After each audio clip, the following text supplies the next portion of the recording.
बात कर लेते हैं एग्जिट पोल के नतीजों की, क्योंकि एग्जिट पोल में बीजेपी की लहर साफ साफ दिखाई दे रही है। लगभग सभी एग्जिट पोल के आंकड़ों में बीजेपी को साफ बहुमत मिलता दिख रहा है। लेकिन देश, मध्य प्रदेश और छत्तीसगढ़ में क्या है एग्जिट पोल का सटीक समीकरण, इस रिपोर्ट से समझिए।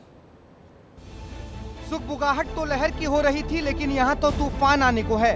400 पार का तो मालूम नहीं, लेकिन इस बार भी उफान आने को है। 18वें लोकसभा के लिए आखिरी चरण का मतदान 1 जून को समाप्त हो गया और इसके साथ ही एग्जिट पोल पर आंकड़ों में लिपटी सियासत की तस्वीर अब सबके सामने है। देश हो, मध्य प्रदेश हो या फिर छत्तीसगढ़, तीनों ही जगह बीजेपी और एनडीए को स्पष्ट बहुमत मिलता दिख रहा है।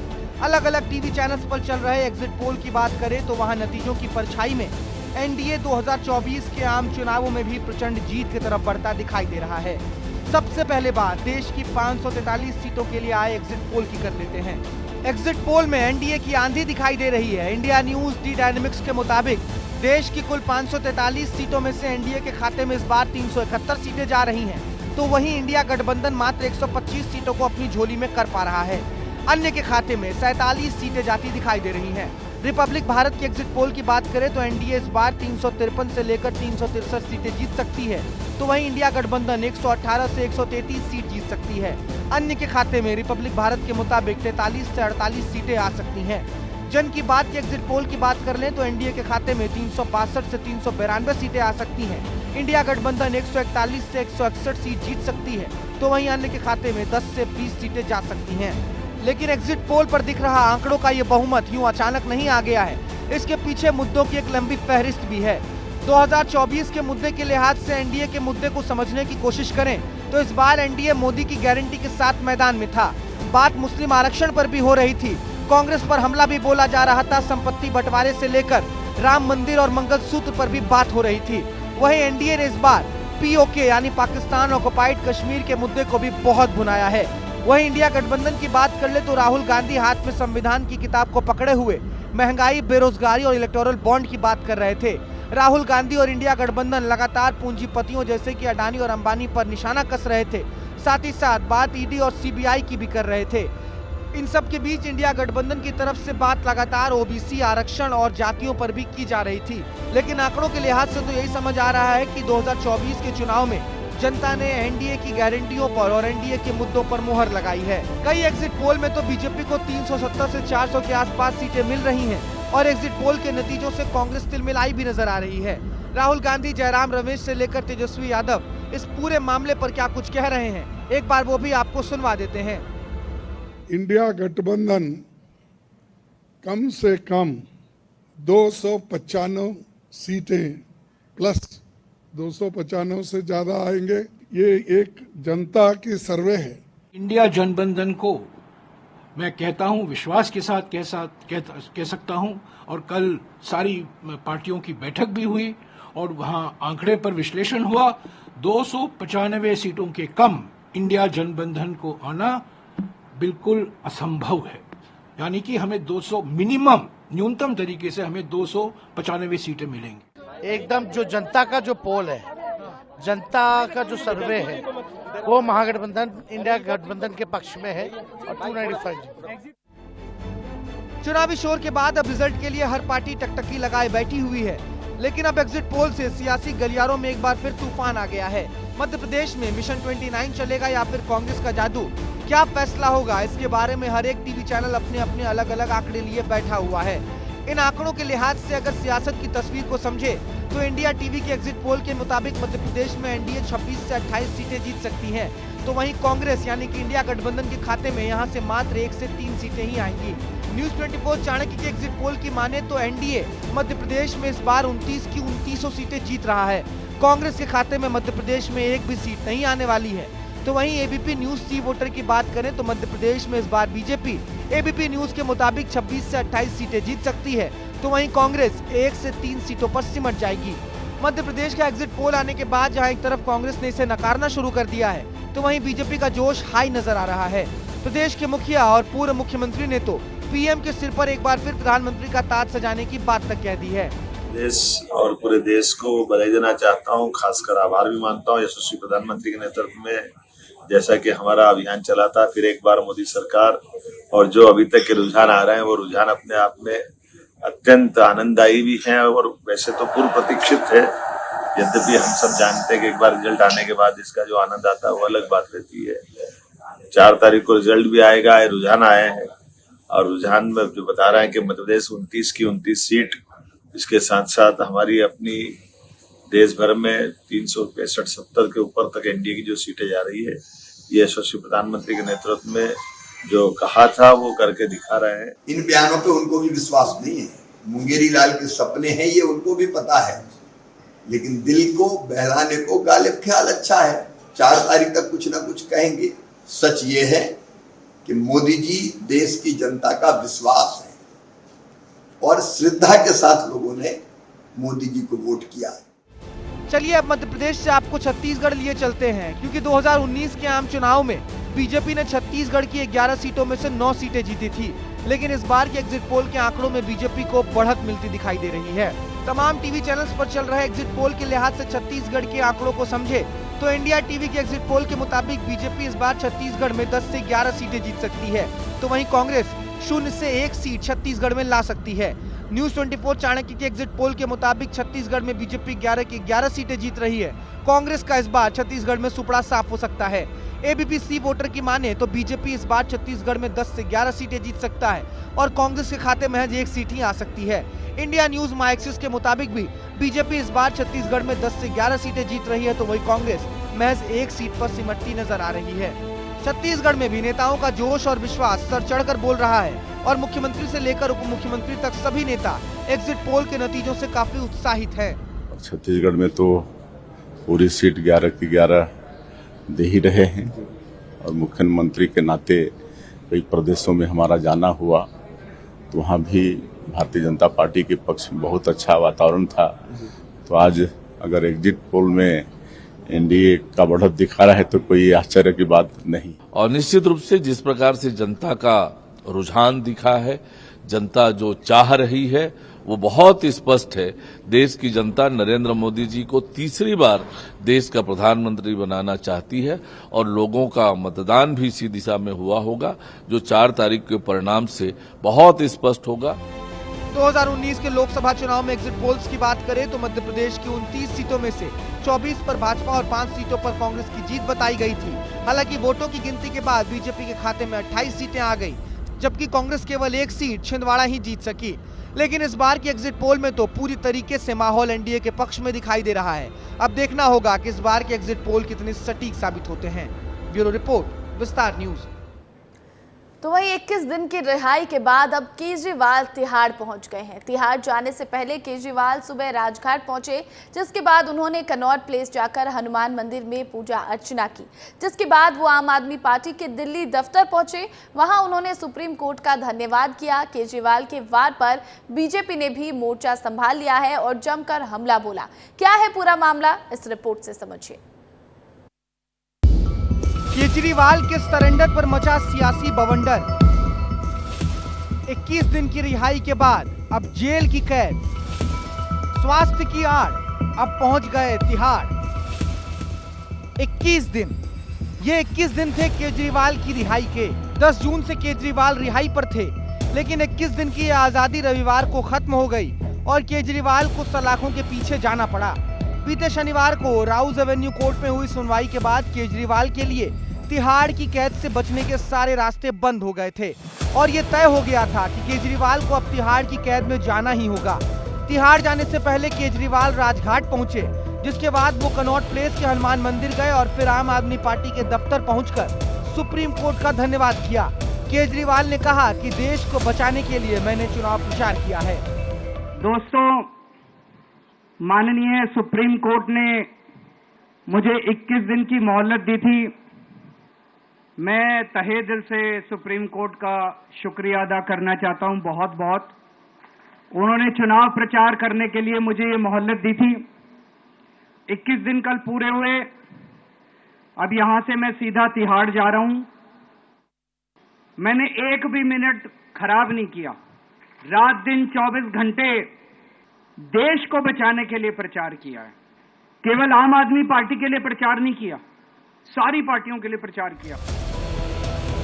जहां केजरीवाल सुप्रीम कोर्ट को धन्यवाद दे रहे थे, तो वहीं उनके साथी संजय सिंह संविधान की दुहाई दे रहे थे।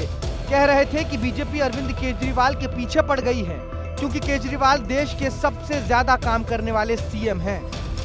कि अरविंद केजरीवाल को जो सजा दी जा रही है, वो सजा सिर्फ इस बात के लिए दी जा रही है कि देश के पहले मुख्यमंत्री हैं आजादी के बाद जिन्होंने जनता के लिए काम किया, दिल्ली वालों के लिए काम किया। किसी ने सपने में नहीं सोचा था बिजली फ्री हो सकती है, वो सपना सच करके दिखाया केजरीवाल ने। अरविंद केजरीवाल जब दिल्ली के आम आदमी पार्टी दफ्तर से गरज रहे थे, तो उनके विपक्षियों का उनके ऊपर बरसना भी तय था। बीजेपी की तरफ से मोर्चा संभाला दिल्ली के पूर्व अध्यक्ष मनोज तिवारी ने और वर्तमान दिल्ली बीजेपी अध्यक्ष वीरेंद्र सचदेवा ने। मनोज तिवारी ने कहा कि देश की राजधानी अब करप्शन की राजधानी बन गई है। अरे कौन आजादी के लड़ाई लड़के जेल जा रहे हैं? लूटा है, शराब घोटाला किया है अरविंद केजरीवाल जी ने, उसके लिए जेल में है। और कोर्ट ने कहा था कि बेल नहीं मिल सकती, एक जैसे पैरोल मिलता है ना, इस तरह से भेजा गया था। तो अरविंद केजरीवाल अब इस दिल्ली के विलन हैं और दिल्ली के दिल से भी और दिल्ली के नज़र से भी गिर चुके हैं। सरेंडर को भी वो एक इवेंट की तरह बनाना चाहते हैं। और मैंने कहा कि हिंदुस्तान में कई जगह सर्कस चलती है, एक सर्कस आज दिल्ली में चलेगी। और जहाँ तक जीतने की बात है, तो कल सारे एग्जिट पोल आपने देखे हैं। पूरा देश माननीय प्रधानमंत्री जी को तीसरी बार प्रधानमंत्री के रूप में देखना चाहता है और दिल्ली भी उससे अछूती नहीं है। और इंडिया गठबंधन क्या कह रहा है, मेरे लिए ये महत्व नहीं रखता, लेकिन हम जानते हैं कि 400 पार एनडीए करने जा रहा है और माननीय मोदी जी तीसरी बार प्रधानमंत्री बनने जा रहे हैं। अब 21 दिन तो खत्म हो चुके हैं। तमाम कोर्ट के दरवाजे खटखटाने के बाद अरविंद केजरीवाल ने सरेंडर भी कर दिया है। लेकिन केजरीवाल से लेकर हर एक नेता को अब इंतजार है तो 4 जून का।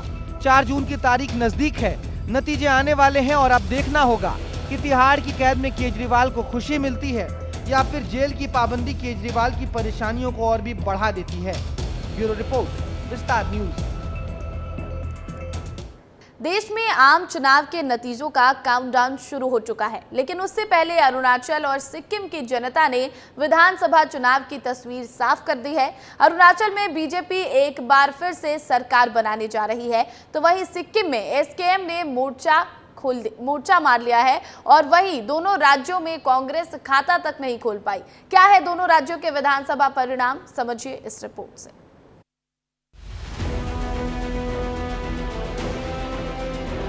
लोकसभा चुनावों के नतीजों का काउंटडाउन शुरू हो गया है, लेकिन उससे पहले अरुणाचल प्रदेश और सिक्किम में विधानसभा चुनावों का रिजल्ट आ चुका है। अरुणाचल में बीजेपी के 10 विधायक पहले ही निर्विरोध जीत चुके हैं, तो वहीं सिक्किम में सत्ताधारी सिक्किम क्रांतिकारी मोर्चा पार्टी 32 में से 31 सीट जीतकर फिर से सरकार बनाने वाली है। सबसे पहले अरुणाचल प्रदेश के नतीजों को एक बार विस्तार से समझ लेते हैं। अरुणाचल प्रदेश में फिर से एक बार बीजेपी की सरकार बन गई है। कुल 60 सीटों में बीजेपी 46 सीटों पर विजयी हुई है, तो वहीं नेशनल पीपुल्स पार्टी के खाते में 5 सीटें गई है। कांग्रेस कुल 60 सीटों में महज 1 सीट जीत पाई है, तो वहीं अन्य के खाते में 8 सीटें गई हैं। दूसरी तरफ सिक्किम में एसकेएम यानी सिक्किम क्रांतिकारी मोर्चा ने 32 उम्मीदवार, तो वहीं सिक्किम डेमोक्रेटिक फ्रंट एसडीएफ ने 31 उम्मीदवार उतारे थे।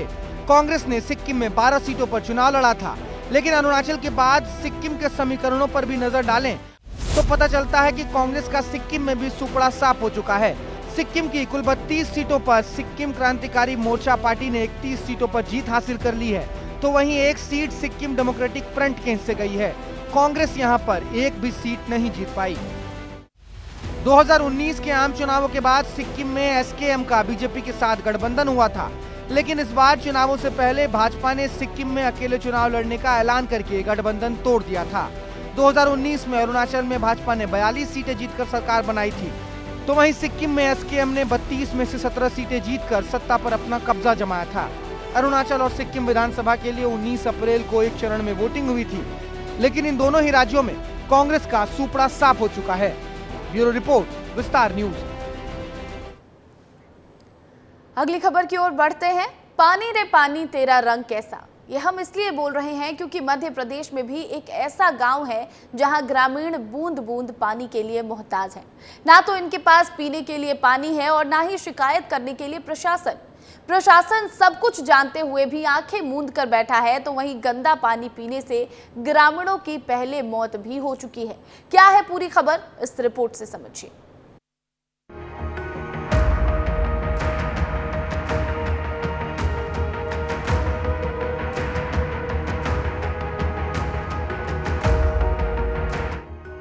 पानी रे पानी तेरा रंग कैसा, एक तरफ गर्मी का सितम और दूसरी तरफ पानी की किल्लत।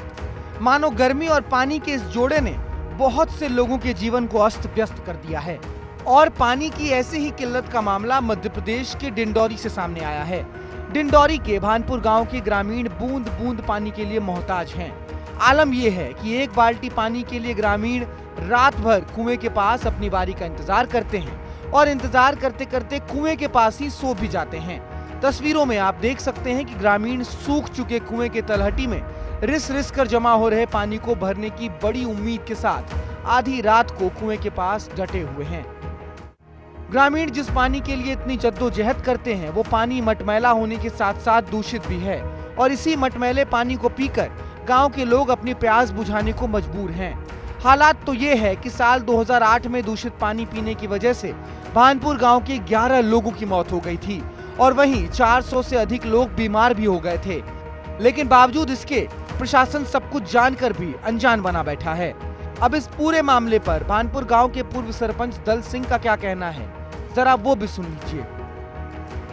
हाँ, रात भर का दिन भर, रात न दिन, बस यही सी काम है। शिकायत हम कलेक्टर साहब को दिए हैं और आज से नहीं, हम जब से हैं तभी से माने सभी जगह देते आए हैं। सांसद विधायक सब जानते हैं यहाँ के बारे में, लेकिन आज तक माने किसी प्रकार की कोई समाधान नहीं हो पा रहा है। भीषण गर्मी के चलते गांव के तमाम जल स्रोत सूख चुके हैं। कुएं के पास पानी के इंतजार में बैठे ये ग्रामीण पानी की एक एक बूंद के लिए राह देख रहे हैं। हैरान करने वाली बात ये भी है कि 800 से अधिक आबादी वाले इस गांव में आज तक नल जल योजना पहुंची ही नहीं। गांव में 3 हैंडपंप और 3 कुएं हैं जो पूरी तरह से सूख चुके हैं। सूखे हुए कुएं के तलहटी में रिस रिस कर जो पानी जमा होता है, उस पानी को भरने के लिए ग्रामीणों को कुएं के पास रात गुजारना पड़ रहा है। बावजूद इसके ज्यादातर ग्रामीणों को पानी के बिना ही वापस घर लौटना भी पड़ता है। पानी का इंतजार करते करते कुएं के पास आराम फरमा रहे सुखलाल नामक बुजुर्ग से जब हमने बात की तो उन्होंने बताया कि वे शाम 4 बजे से ही कुएं से पानी भरने का इंतजार कर रहे हैं, लेकिन रात के 2 बजे के बाद भी उनका नंबर नहीं लग पाया है। तो वहीं कुएं के पास बैठी बेनी बाई ने भी पानी को लेकर सरकार पर अपना गुस्सा निकाला। 4 बजे दिन के यहाँ बैठे हैं, फिर पारी से भर के तब जाते हैं, जब झिर जाते तब घंटा 3 घंटा में झेरा थे बाल्टी खाड़, तब तो नकता नकावा थी हुआ से।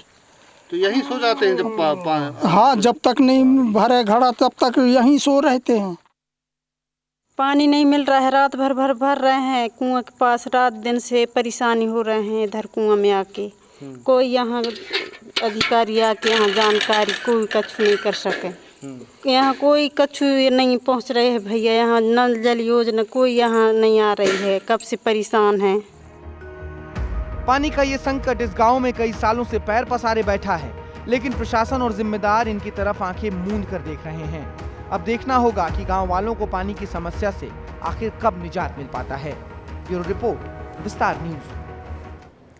तो दूसरी ओर इंदौर में पुलिस का ऑपरेशन ईगल क्लॉ यानी चील का पंजा। इंदौर पुलिस अब ड्रग्स पैडलर्स को अपनी गिरफ्त में लेने की तैयारी में है। क्या है ये ऑपरेशन ईगल क्लॉ, समझते हैं इस रिपोर्ट से। ड्रग्स के खिलाफ इंदौर पुलिस ने ऑपरेशन ईगल क्लॉ यानी चील का पंजा शुरू किया है। उसमें चील की भूमिका में पुलिस है और उसका शिकार है ड्रग्स पेडलर। ड्रग्स पेडलरों को पकड़ने के लिए पुलिस ने जनता से मदद मांगते हुए इसके लिए बकायदा हेल्पलाइन नंबर 7049108852 जारी कर हेल्प डेस्क भी बना दिया है। शहर का कोई भी आम नागरिक अब इस नंबर पर कॉल कर ड्रग्स बेचने या उपयोग करने वाले के बारे में जानकारी दे सकता है।